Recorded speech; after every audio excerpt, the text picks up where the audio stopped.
The snow pressed itself against the cabin walls like a living thing, moaning through the gaps in the logs, clawing under the door, drifting higher along the windows with each breath of wind.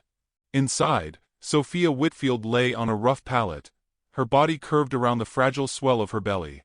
Her hair clung damp against her cheeks, and her lips trembled as if she were whispering to ghosts. The fire had burned down to ash hours ago, and the air stung her throat with cold. She was 21, and yet the weight of abandonment had carved her features into something older, sharper, as though sorrow itself had aged her. Her hand rested on her stomach, fingers splayed protectively, though she wondered if it mattered. The child kicked faintly, a stubborn flutter beneath her ribs, as if refusing to surrender even as her strength drained away. She thought of her brother's voice, hard, final. "You brought this shame yourself. Don't expect me to bear it." His words rang louder than the storm outside, louder than her own heartbeat. She had carried those words into exile, into this lonely cabin, and now she felt them tightening around her like a noose. Her breaths came shallow. She pressed her eyes shut, remembering warmer times. Her mother humming as she kneaded bread, sunlight across the yard, laughter of neighbors before gossip turned their mouths sour. That world felt far, unreachable, like a lantern seen across a frozen river. She had chosen to live long enough to give her child a chance, but the snow seemed determined to bury her before she could. Then, through the howl of the wind, a sound different from the storm. A crunch, heavy and deliberate, boots pressing into crusted snow. Sophia's heart stuttered. Her body tensed, torn between the hope of rescue and the terror of who might come. She tried to lift herself, but her arms trembled too weakly to bear her weight. All she could do was listen. A shadow fell across the frost-clouded window, broad and immovable. The door groaned on its hinges. Snow swirled in, followed by a figure taller than the frame, wrapped in buffalo hide, hair dark as raven wings loose against the storm. His presence filled the cabin in an instant, like a mountain stepping inside. He shut the door with a single push, and silence pressed in after, broken only by the low rasp of his breath. Sophia's eyes widened, fear tightening her chest. She knew enough of the world to recognize him, Apache. His face was set in stillness, cheekbones sharp, a scar trailing down his jaw. She wanted to speak, to demand his name, his purpose, but her throat closed on itself. She clutched the blanket higher, as if it were armor. The man said nothing. His gaze flicked to the hearth, then to the pile of wood by the wall. Without hesitation, he strode across the cabin, his shoulders nearly brushing both walls, and knelt. The sound of splitting kindling cracked through the stillness, followed by the steady rhythm of him building a fire. Sparks lifted, orange against the dim cabin, and soon warmth licked the air, chasing the sting from her lungs. He fed the flames until they grew steady, then rose and turned toward her. Sophia swallowed hard. Her voice, when it came, was a whisper scraped raw. Why are you here?" The man's dark eyes met hers, unreadable, steady. He did not answer. Instead, he moved toward the table, pulling a pouch from beneath his cloak. He laid strips of dried meat upon the wood, snow still clinging to them. The smell of smoke and flesh drifted across the cabin, making her stomach twist with hunger she had long ignored. Her pride urged her to turn away, but her body betrayed her, trembling with need. Her fingers reached out slowly, hesitating midair. He noticed, and with the faintest tilt of his head, he slid the food closer. She took it, shame burning her cheeks, and chewed until tears stung her eyes. The taste of salt and earth felt like life returning. For the first time in days, warmth filled the cabin. The man seated himself near the fire, his back against the wall, arms resting loosely on his knees.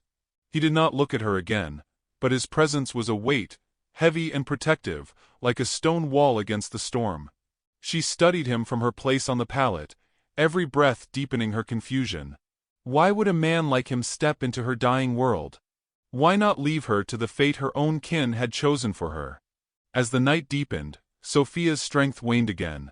The fire's glow blurred at the edges of her sight. She thought she heard her mother's voice calling, soft and far away. But then another sound came, the low rumble of the man's voice, words in his own tongue, spoken not to her but into the fire, as if to the flames themselves. The cadence was steady, grounding, like a chant older than the snow, older than sorrow. She did not understand the words, but she understood the intent: to keep darkness from swallowing her whole. Her eyes closed, heavy as stone. She felt the weight of despair ease, just slightly, as if a hand had steadied her from falling. The storm raged outside, but inside, firelight held her. When she woke, dawn had pressed pale light through the frost. The man was gone. Panic jolted her upright, though pain seared through her abdomen. The hearth still glowed with embers, proof that he had tended it through the night. Beside her lay a fresh bundle of kindling and a skin of water, left as silently as his presence had come. Her hand drifted to her stomach, where the child stirred with stubborn life. Tears blurred her vision, but for the first time in months, they did not come from hopelessness. She realized she had not been left to die. Someone, a stranger bound to her by no promise, had chosen to keep her alive. The wind outside carried on, unyielding, but inside her heart, something shifted. She pressed her palm against the windowpane, staring into the snow-swept wilderness where he had vanished. A question swelled within her chest, unspoken but burning. Would he return? The silence answered nothing. Yet the faint warmth of the fire whispered back, fragile but certain, that the story had only just begun. The snow did not relent in the days that followed, but Sophia no longer feared its endless weight. The cabin, once a coffin of silence, now held the steady rhythm of another presence. Each morning, before she could fully stir, the fire would already be burning bright, its smoke curling into the rafters, its heat breathing life into her limbs.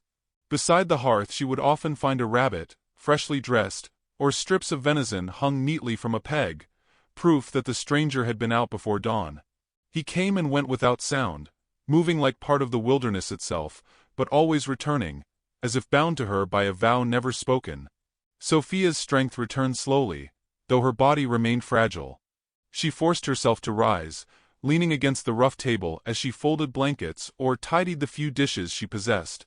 The man, Nakai, she had heard someone call him once in town, years ago, watched her without comment, his gaze steady yet not intrusive. When her knees buckled one afternoon, and she clutched the table for balance, he crossed the room in 2 strides. His hand brushed her elbow, steadying her, but the contact was brief, withdrawn almost before it began. He returned to the fire as though nothing had passed between them. And yet, the imprint of his touch lingered, a quiet warmth against her skin that unsettled and comforted her all at once. She learned his rhythms by watching. The way he sharpened his knife with slow precision, the way he broke wood with a single swing of his arm, the way he listened, to the wind, to the groan of the cabin timbers, to the faint stirrings of the unborn child within her when her breath hitched. He rarely spoke, and when he did, it was in words not hers, low and melodic, like the river beneath ice. At first, she resented the silence. It made her feel small, transparent, as though her shame and weakness were laid bare before him. But as the hours passed, she began to hear something else in the quiet: respect. He did not demand explanation for her condition, nor judge her with eyes sharpened by gossip. He simply tended the fire, mended the roof, brought food. Survival first. Dignity second. One evening, as the storm eased and moonlight laid silver across the floorboards, Sophia found herself staring at him longer than she intended. He sat cross-legged by the fire, stitching a tear in his hide cloak. The light deepened the lines of his face, the scar along his jaw, the strength coiled in his hands. She remembered the stories told by townsfolk, whispers of Apache raids, warnings spoken with fear and disdain. But the man before her was nothing like the monster painted by their words. He was steady, deliberate, carrying his strength like a burden he had long ago accepted. She wondered what he had lost, what storms had carved his silence. Her voice broke the hush before she could stop it. "Why do you stay?" The question hung between them, fragile as frost. Nakai lifted his eyes, dark and unreadable. For a moment, she thought he might answer, but instead he set the cloak aside and fed another log to the fire. Sparks jumped, casting their shadows high across the walls. He returned to his stitching without a word. The silence pressed against her chest until it hurt. She wanted to cry out, to demand more, but exhaustion silenced her rebellion. She lowered herself to the pallet, pulling the blanket to her chin. The fire warmed her cheeks, yet inside she felt the ache of rejection, sharper than any cold. She turned away, ashamed of wanting something from him he could not, or would not give. Yet in the darkness before sleep claimed her, she felt movement. She opened her eyes to see him kneeling near the hearth, tucking another blanket around her shoulders with hands as careful as if she were porcelain. His face remained impassive, his gaze fixed on the task, but the gesture was answer enough. She closed her eyes again, and for the first time since the cabin had become her prison, she slept without fear of waking to death. The following morning, she woke to the sound of scraping outside. When she struggled to the window, she saw him clearing snow from the roof, his frame outlined against the sky. The sight struck her with strange force. He had no obligation to her, no claim on her life, yet here he was, fighting back winter itself for her sake. Her throat tightened with something too fierce to name. When he returned, face reddened from the cold, she placed a wooden cup of broth in his hands. He paused, studying her, then accepted it with a single nod. They sat in silence, drinking together, the fire crackling between them. It was not conversation, but it was communion all the same. That night, as she lay curled against her child's restless stirrings, she remembered her brother's words. "You should have died with your shame." For the first time, the memory did not crush her. She whispered into the dark, not sure if he could hear. "I want to live." The firelight flickered across the cabin walls. She thought she heard his breath shift, steady and deliberate, as though in agreement. Days blurred into one another, each marked by the rhythm of his comings and goings, the small acts that knit her world back together. When she spilled a cup of water one evening and gasped at the mess, he knelt and mopped it silently with a rag. She whispered an apology, cheeks burning. He only inclined his head, as though mistakes were natural, unworthy of scorn. The child within her shifted restlessly, a reminder of the storm yet to come. Pain lanced through her body one evening, sudden and sharp. She cried out, clutching her side, breath stolen. In an instant, Nakai was beside her, his hand steadying her shoulder, his eyes fixed on her with a calm that both anchored and unnerved her. His thumb brushed the blanket near her hand. Barely a touch, yet more than silence could hold. She met his gaze and for a heartbeat, the air between them crackled with something unspoken. A fire not of wood but of souls recognizing each other. The pain ebbed. She sagged back, panting, tears in her eyes. He lingered a moment longer, then released her and returned to his place by the fire, as though the moment had never happened. But Sophia knew it had. She felt its echo with every breath. The storm outside had quieted, but within her, a different storm gathered. She lay awake, listening to the fire's crackle, her hand pressed to her stomach, her heart racing with questions she dared not voice. Why had he chosen her cabin, her life, her survival? Was it duty? Pity? Or something else? Something neither of them yet understood? She turned her head and found him already watching her from the hearth, his gaze steady, his face unreadable. The flames threw shadows across his features, sculpting them into something both fierce and tender. For a moment, the world outside, the gossiping town, her brother's rejection, the weight of her shame, ceased to exist. There was only the fire, his eyes, and the fragile thread tying them together. Her breath caught, her lips parted with words she dared not speak. And in that silence, the truth pressed harder than the snow upon the cabin walls. Survival was no longer the only battle. Something deeper had begun, and it would demand more courage than she had ever known. The snow softened in the weeks that followed, shrinking back into ridges along the fences and melting into rivulets that ran like silver veins through the rutted road.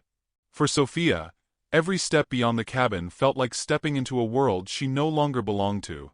Yet the doctor had to see her, to ensure the child would come safely, and Nakai's steady hand at her elbow was the only reason she dared to walk the road into town. His silence was her anchor, though she felt the weight of every eye that would surely fall on them.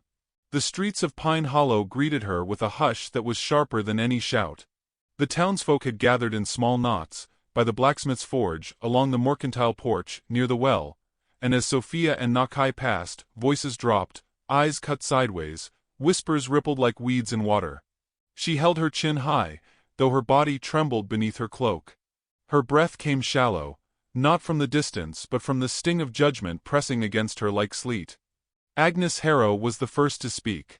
She stood at the mercantile steps, arms crossed over her chest, her bonnet framing a face sharpened by years of gossip like a blade honed too thin.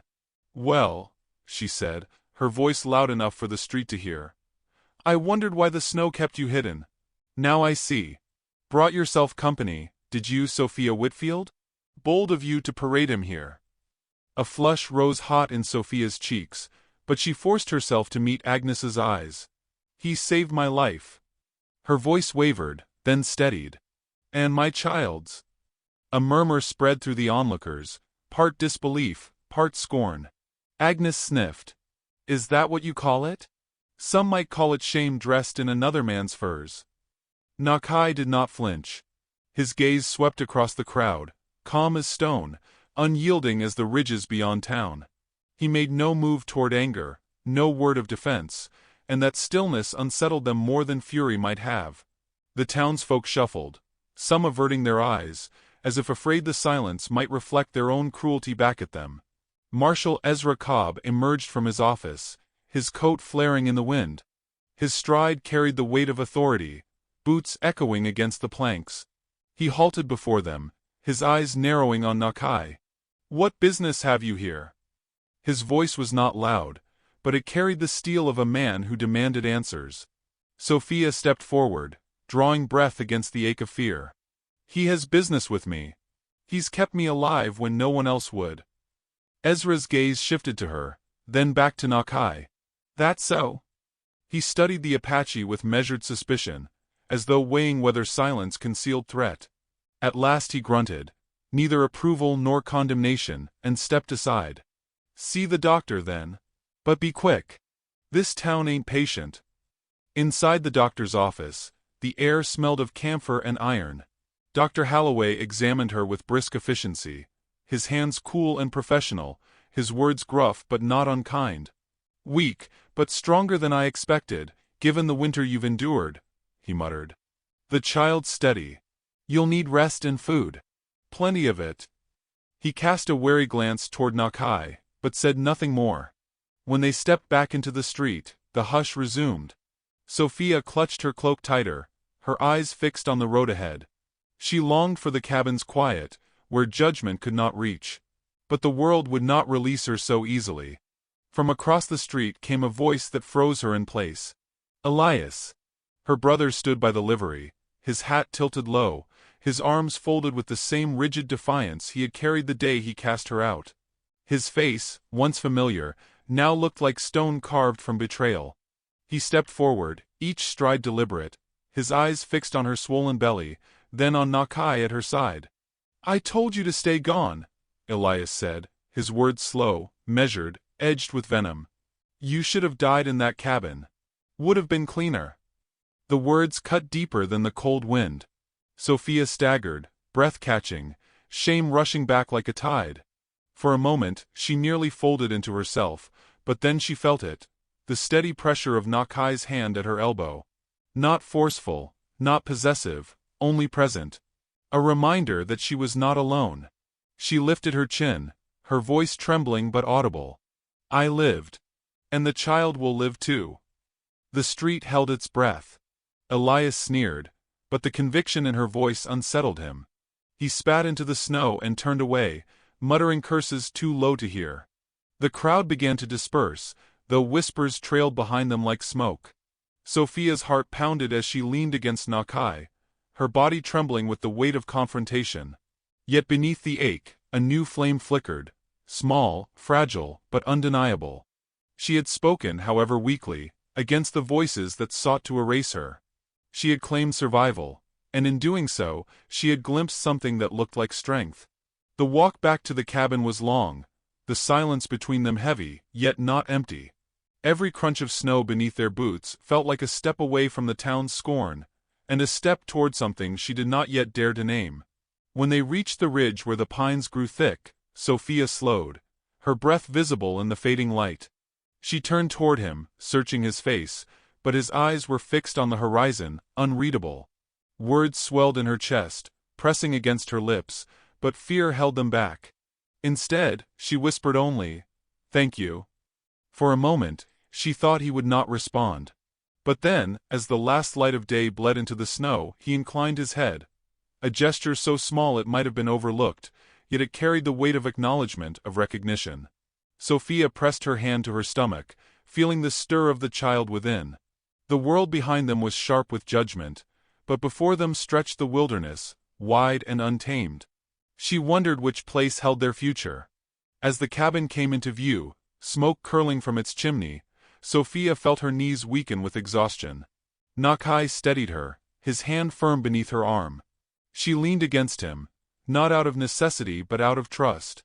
Yet even as relief settled over her, the echo of Elias's words lingered, dark and heavy. They had not been the careless venom of a bitter man. They had been a promise, a warning. And as she crossed the threshold into the cabin, Sophia knew with sudden clarity that judgment would not remain confined to whispers. It would come for her, and for the man who had saved her, with the force of those who believed they held the right to decide who deserved to live and who did not. The fire flickered in the hearth, but for the first time, its warmth could not chase away the chill that settled deep in her bones. The days after the confrontation in town pressed down like a sky heavy with unfallen snow. Sophia felt it in the way neighbors turned their backs when she and Nakai passed, in the brittle silence that lingered too long when she stepped into the mercantile, in the sharp words hissed just loud enough to sting. It was not the storm outside she feared now, but the storm of voices that rose behind closed shutters, swelling louder each day. Nakai remained steady. His silence was unchanged, his strength unshaken. Each morning he left to hunt, each evening he returned with food or firewood, his presence a shield she had not asked for but now could not imagine living without. Yet she felt the burden her presence laid upon him. It was in the way men muttered when they saw him by her side, in the way Marshal Ezra lingered at the edge of their path as though weighing the town's peace against one man's dignity. Sophia carried her child heavily now, every step weighted with both life and fear. At night she lay awake, listening to the fire's whisper, and wondered if she had made a mistake allowing Nakai to remain. She had dragged him into her shame, tied him to her fate. One evening, as the wind battered the shutters and snow hissed against the roof, she found the courage to speak the thought aloud. "You should leave," she whispered, her hands curled protectively over her belly. "They will not forgive me. And they will never forgive you." Nakai looked up from where he sat sharpening his blade. The fire painted his face in gold and shadow, his scar catching the light like a line carved by lightning. His gaze held hers for a long moment, unreadable. Then he returned to his work, the rasp of stone against steel filling the silence. Her throat ached. She turned her face into the blanket, ashamed of the tears that pressed hot behind her eyes. She wanted him to argue, to refuse, to speak words that would anchor her. But Nakai did not deal in words. His silence was both wound and balm, and she did not know how to bear it. The next morning she woke to the sound of hammering. Blinking against the pale light, she found him outside, repairing the warped doorframe with pine boards he had carried from the ridge. His breath steamed in the air, his hands sure and practiced. Each strike of the hammer rang like a vow, louder than any words he could have spoken.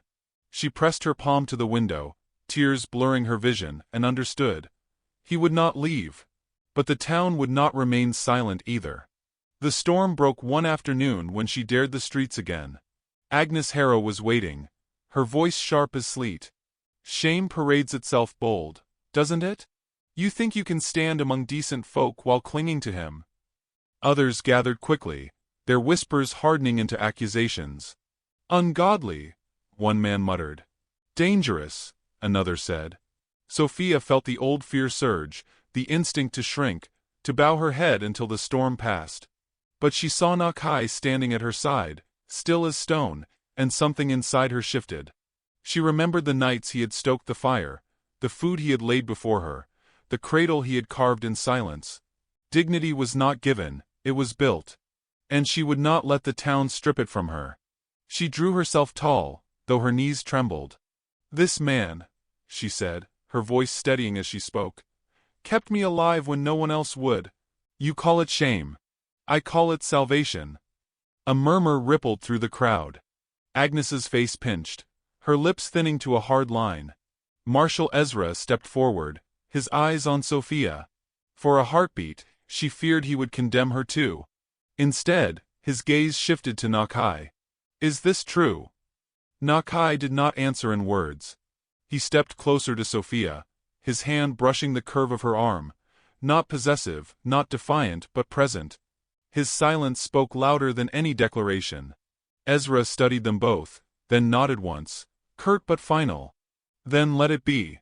Whatever folk may say, a life spared in winter counts more than 1,000 whispers." Agnes hissed, scandalized, but the crowd faltered. No one dared press further. They melted away, leaving only echoes of disapproval behind. Sophia's heart pounded as they walked back toward the cabin, the snow crunching underfoot.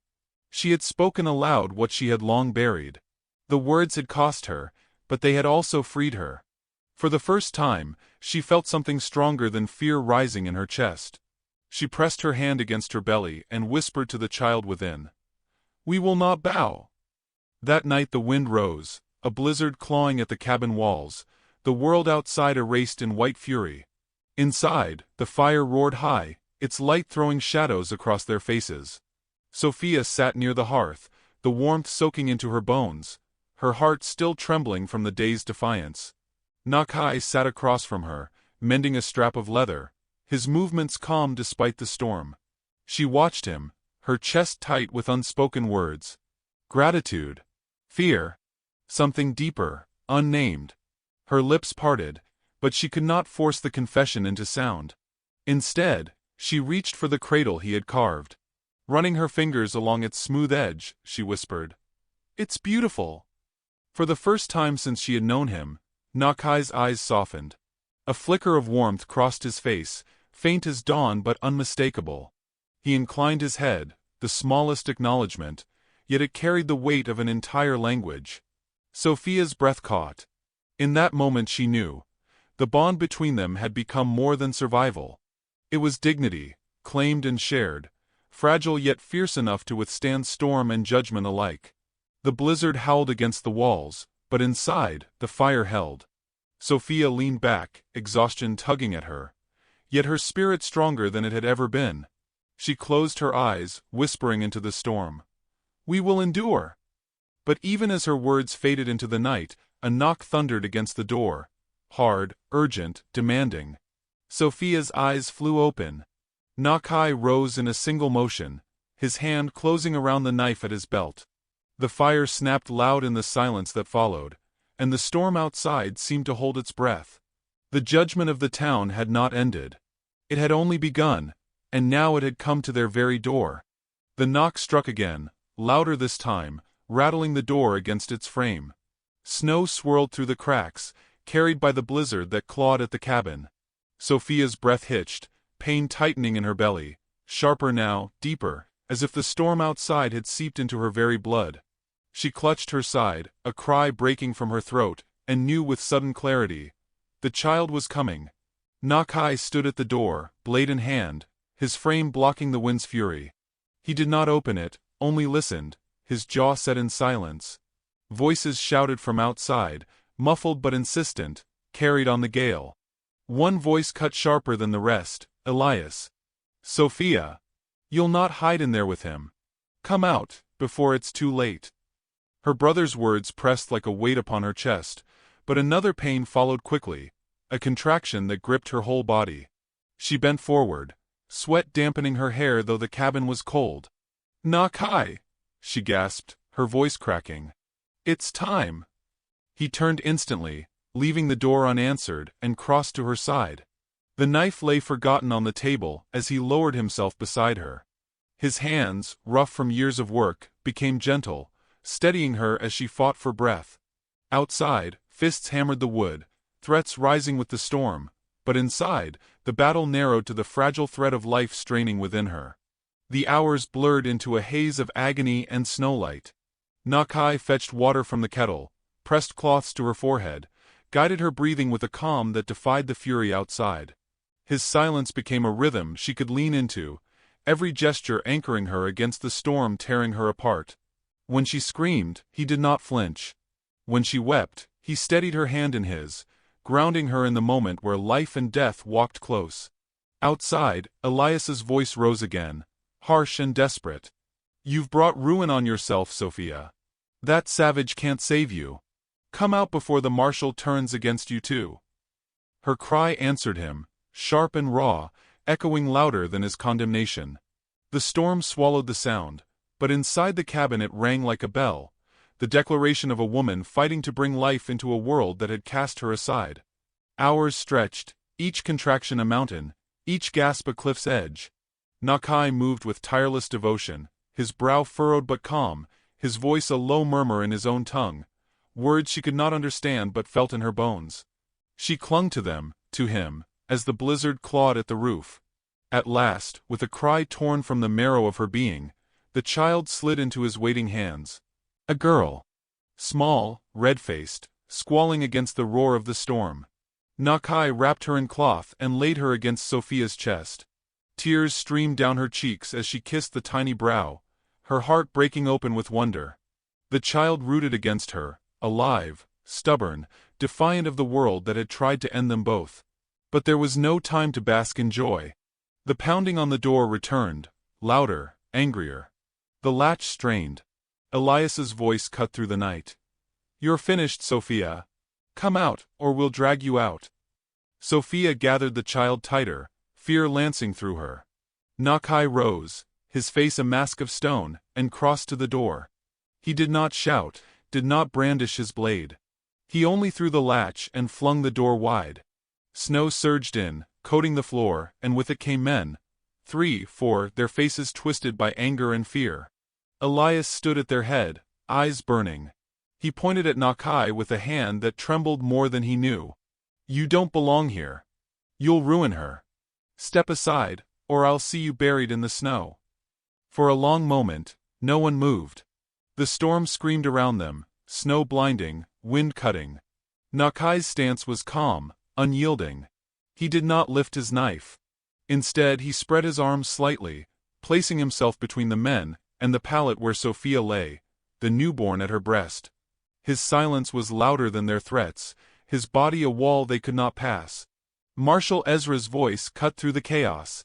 He had come behind them, his coat heavy with snow, his hand resting on the butt of his revolver. "Enough." His words carried iron. "This ends here." Elias turned, fury flashing. "You'd defend them? A sister who disgraced her kin, and him, a savage." Ezra's gaze shifted past Elias, landing on Sophia. She lay pale but upright, her eyes fierce though her body shook with exhaustion. She lifted the child high enough for all to see. "This life," she said, her voice trembling but strong, "is not your shame to name. This man saved me when you cast me out. He saved her." The room stilled. The storm's howl filled the silence, but no one spoke. Ezra's hand tightened on his revolver, then dropped. "A man who keeps a woman alive through winter deserves more respect than any of you. Go home." The men faltered. One by one they turned, shame heavy on their faces, though Elias lingered, rage choking him. At last he spat into the snow and stormed away, his shadow swallowed by the night. Ezra met Nakai's eyes, nodded once, then followed. The door slammed shut against the wind. Silence fell heavy, broken only by the crackle of the fire and the newborn's thin cries. Sophia slumped back, cradling her child, tears streaming freely. Nakai knelt beside her, his hand hovering over the baby's small head, as if afraid to touch something so fragile. She caught his hand and guided it down, letting his rough palm rest against the soft warmth of new life. For the first time, his mask of stone cracked. His lips curved, faint but certain, into a smile. It was not triumph, not conquest, but something quieter, deeper. A man who had chosen to stay, and in doing so, found himself bound not by pity but by love. Sophia's breath shuddered as she looked at him, at the fire, at the child who had come into the world in storm and defiance.